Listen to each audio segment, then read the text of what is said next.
50 tons para o sucesso, 19º tom, a palavra-chave do sucesso. Há um poder dentro de cada um de nós capaz de mudar qualquer situação, por mais difícil que pareça. Esse poder é a chave do sucesso.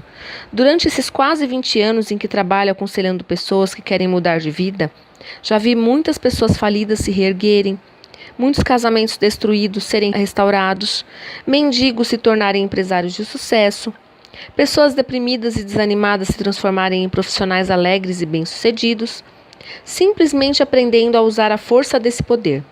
Não é mágica, é algo que trazemos dentro de nós, uma ferramenta que podemos aprender a manejar. Costumo me referir a esse poder usando uma palavra que hoje em dia já está desgastada e mal interpretada, mas vou explicá-la para que você entenda exatamente o que eu quero dizer quando menciono neste livro. A palavra é fé. Hoje, essa palavra é usada de forma errada como sinônimo de religião. Fé não tem nada a ver com religião. Na verdade, eu não entendo de onde tiraram que fé e religião são a mesma coisa. Se fosse, a Bíblia seria o primeiro lugar em que encontraríamos isso. No entanto, pelo contrário, é justamente na Bíblia que encontramos a descrição da verdadeira essência da fé. Ora, a fé é a certeza de coisas que se esperam, a convicção de fatos que não se veem. Hebreus, capítulo 11, versículo 1. Fé é certeza de coisas que ainda não existem. É a convicção do que ainda é invisível. É certeza transformadora. Tudo começa a mudar pela fé. Se você começa um trabalho com a convicção de que vai conseguir o melhor resultado, a probabilidade de ter o resultado que imaginou é maior do que a de fracassar. Na verdade, o risco de fracassar praticamente inexiste quando age movido por essa convicção interior. Há pessoas que apenas com a fé em si mesmas já conseguem o inimaginável. Muitas nem têm religião, algumas nem creem em Deus, mas creem em si mesmas, a tal ponto que conseguem sucesso no trabalho, pois têm uma firme convicção daquilo que esperam como resultado do seu esforço. Ainda que não esteja apoiado em um ser supremo e sobrenatural, capaz de fazer o impossível se tornar possível em todas as áreas da vida, ainda assim é fé e ainda assim materializa conquistas. No entanto, tenho que ser honesto e falar daquilo que vejo funcionar na vida das pessoas que aconselho durante todos esses anos. Quando a fé não vem junto com um relacionamento com Deus, não funciona da mesma forma. Eu até já vi pessoas que acreditavam apenas em seu trabalho se reerguerem, mas é como uma casa construída na areia, sem alicerce firme, mais cedo ou mais tarde irá desabar. Talvez não completamente, mas uma área ou outra acaba desmoronando. A pessoa tem sucesso na vida financeira, mas não tem sucesso na vida amorosa. Ou tem sucesso no trabalho, mas não tem sucesso na saúde. Porém, quando se alia a fé a um relacionamento com Deus não com uma religião, há uma explosão de poder. Quando está movido por esse poder, o ser humano é capaz de tudo. Josué estava no meio de uma batalha acirrada e não poderia interrompê-la ao cair da noite, para retomá-la no dia seguinte. Ele não poderia dar aos inimigos tempo de se recuperarem. Não aceitava parar antes de ganhar aquela guerra. Então, no calor da batalha, movido por essa fé sobrenatural que rompe a barreira do impossível, Josué deu uma ordem. Sol, detente em Gibeão, e tu, lua, no vale de Aijalon. E o sol se deteve, e a lua parou até que o povo se vingou de seus inimigos. Não está isso escrito no livro dos justos? O sol, pois, se deteve no meio do céu e não se apressou a pôr-se quase um dia inteiro. Josué, capítulo 10, versículo 12 e capítulo 13. Josué nem sabia o que estava falando. Ele achava que era o sol e a lua que se moviam. Então deu ordem a eles. Deu ordem a astros que não ouvem e não pensam. E conseguiu o resultado que queria. A terra parou sua rotação até a batalha terminar. Por quê? Porque ao dar aquela ordem, Josué tinha certeza do que esperava. Ele esperava que o dia permanecesse claro até o final da luta. Ele falou com o sol e a lua movido por aquela convicção de que veria o que ainda não estava vendo. Veria o sol não se pôr até o momento em que o último inimigo tivesse sido derrotado. Não importava como isso aconteceria, importava apenas o resultado. Se você está passando por uma guerra em sua vida, e tiver essa mesma disposição que Josué manifestou, se tiver certeza de que a luz permanecerá brilhando em sua vida até que tenha vencido essa situação, não existe a mais remota possibilidade de fracasso, porque você vai lutar com toda a sua força, tendo a certeza da vitória. Sim, porque se Josué determinou que o sol não iria se pôr e a lua não iria aparecer até que o povo de Israel tivesse vencido a batalha, é porque ele tinha certeza de que essa vitória viria. Outro exemplo bíblico que prova que fé não é sinônimo de religião, mas sim de convicção, de profunda e inabalável certeza interior, vem do próprio Jesus. Preste atenção nessa história. Cedo de manhã, ao voltar para a cidade, teve fome. E, vendo uma figueira à beira do caminho, aproximou-se dela. E não tendo achado senão folhas, disse-lhe: nunca mais nasça fruto de ti. E a figueira secou imediatamente. Vendo isto, os discípulos admiraram-se e exclamaram: como secou depressa a figueira? Jesus, porém, lhe respondeu: em verdade vos digo que, se tiverdes fé e não duvidardes, não somente fareis o que foi feito à figueira, mas até mesmo se a este monte disserdes: ergue-te e lança-te no mar, tal sucederá. E tudo quanto pedirdes em oração, crendo, recebereis. Mateus, capítulo 21, versículos 18 a 22. Essa passagem é muito clara. Se tiverdes fé e não duvidardes, mostra exatamente o que é a fé, o contrário da dúvida. Fé é a certeza, convicção pura e firme. Jesus estava dizendo que se a sua fé não estiver manchada pela dúvida, você é capaz de fazer coisas admiráveis. E ele não diz que você vai receber tudo o que pedir em oração. Ele diz que tudo aquilo que você pedir em oração, crendo, você vai receber. Se não crer, não recebe. Isso é pura lógica espiritual, sem religiosidade, sem sentimentalismos. E crer é a atitude causada por essa certeza. Em outra narração dessa mesma história, diz: por isso vos digo que tudo quanto em oração pedirdes, crede que recebestes, e será assim convosco. Marcos, capítulo 11, versículo 24. Ou seja, ele estava dizendo que, se ao pedir em oração tiver certeza, plena convicção de que recebeu, você materializará aquilo que pediu, porque se transportará ao mundo da fé, ao reino de Deus, que do vazio fez surgir um universo inteiro. O que isso tem a ver com religião? Nada. Mas você também pode me perguntar: o que isso tem a ver com a nossa vida? Sim, porque estamos falando até agora de atrasar o pôr do sol quase um dia inteiro, de secar uma árvore desde a raiz com uma simples frase, coisas que nunca vimos acontecer pessoalmente. No entanto, esses são exemplos extremos desse poder em ação no passado, mas esse poder continua operante nos dias atuais. Porém, você precisa aprender a ativá-lo dentro de si. Talvez não precise secar uma figueira, ou não tenha fé para atrasar o pôr do sol, mas certamente tem batalhas urgentes a vencer e situações que precisa superar urgentemente. Talvez já tenha percebido que entre você e o que você quer há uma barreira. Parece que luta, mas nunca consegue ultrapassar.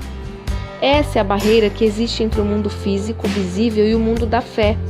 Você percebe até pelas palavras. Quem está no mundo da fé só abre a boca para falar coisas positivas, porque se a fé é a certeza de coisas que se esperam, você deve tomar muito cuidado com aquilo que espera.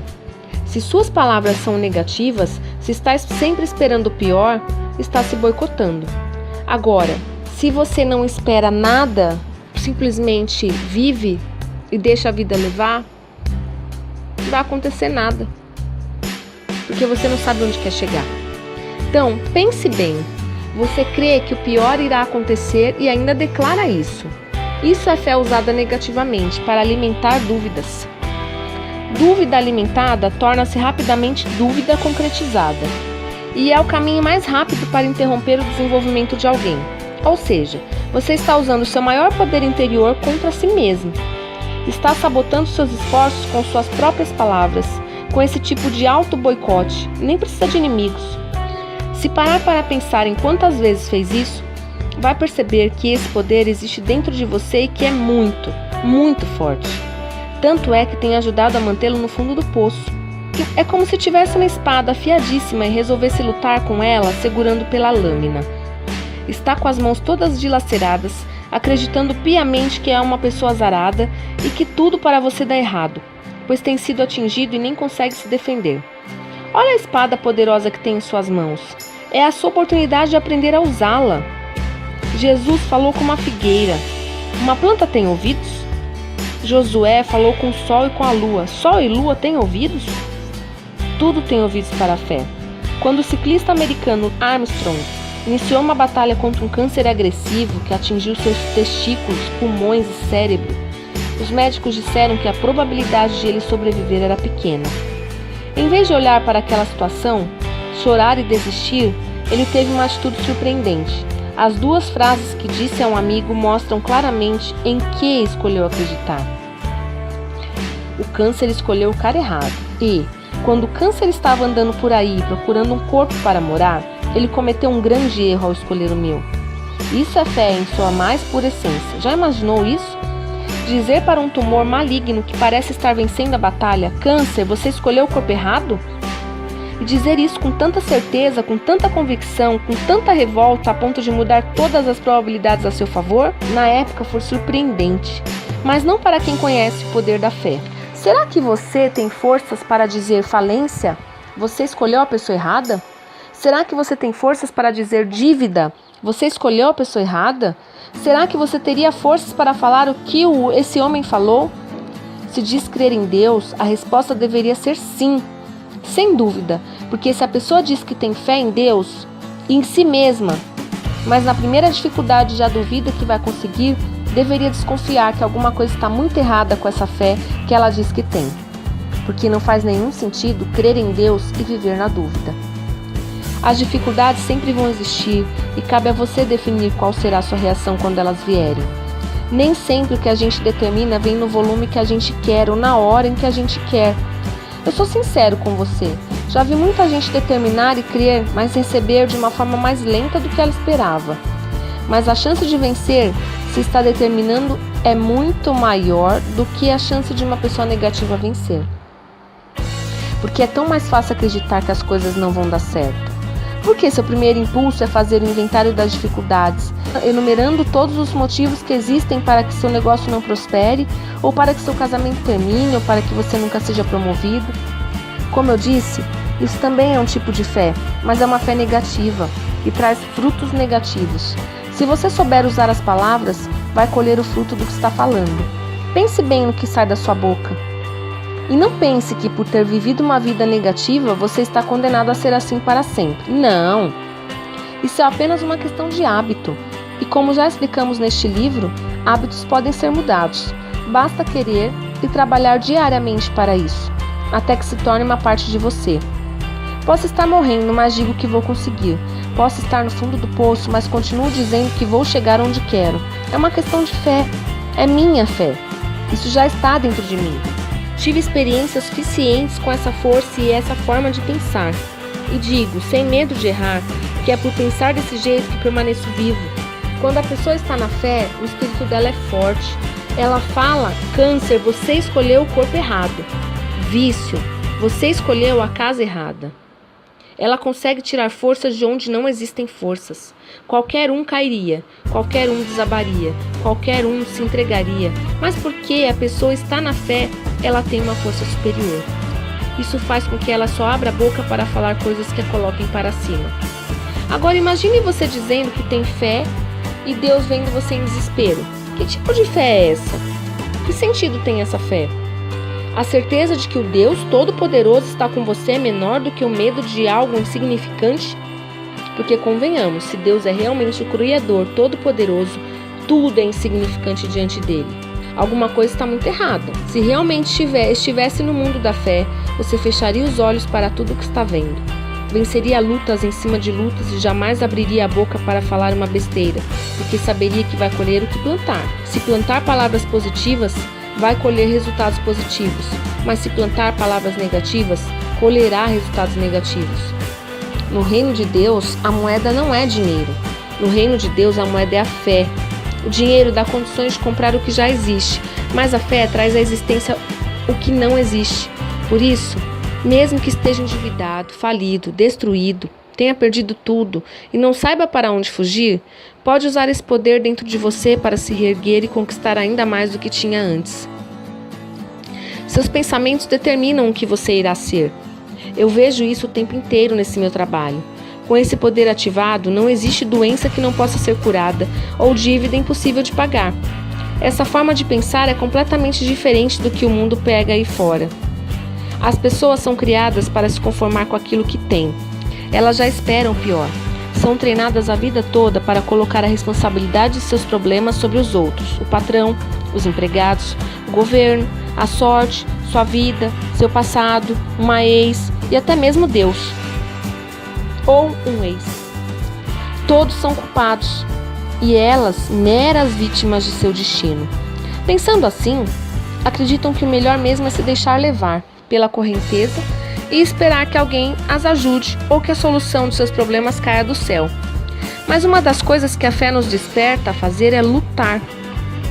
Lutar com todas as nossas forças, porque aquele que está convicto não desiste. Na verdade, não importa a situação em que você esteja, a fé é a única coisa que você tem a seu favor. Pode não ter amigos, pode estar na pior situação da sua vida, com o nome sujo, cartão bloqueado, sem credibilidade nenhuma na praça, mas não pode dizer que não tem fé. Quando a pessoa tem fé, ela pode não conseguir de primeira, pode não conseguir de segunda, pode não conseguir de terceira, de quinta, de décima, mas tem tanta certeza que não interrompe a caminhada e acaba conseguindo o que quer. Não tem problema que faça essa certeza diminuir, mas quem não tem certeza desiste, desanima e olha para trás. A única pessoa que pode barrar esse poder é você mesmo. Se a fé é certeza, seu maior inimigo é a dúvida, a indecisão. E se der ouvidos à dúvida, pode neutralizar o poder da sua fé. Por isso, todo cuidado é pouco. Como Jesus mesmo disse, você pode fazer um pedido grandioso para Deus, mas se tiver o mínimo de dúvida, não recebe. A sua crença tem de ser total, 100%. É isso que nos faz alcançar o que pedimos. Se a sua fé está atrofiada, você olha para os problemas e se enfraquece porque duvida. Mas, quando vive por essa certeza, não interessa o que não aconteceu ainda. Você mantém a sua convicção no nível máximo. Crê 100%. Importante isso. Fé e crença em si mesmo, no próprio propósito. No propósito definido, no desejo ardente. Vamos trazer esse capítulo um pouco longo, mas intenso e importante para as nossas vidas. Respirar corretamente por 6 vezes, inspirando e expirando, contando até 6 em cada uma delas.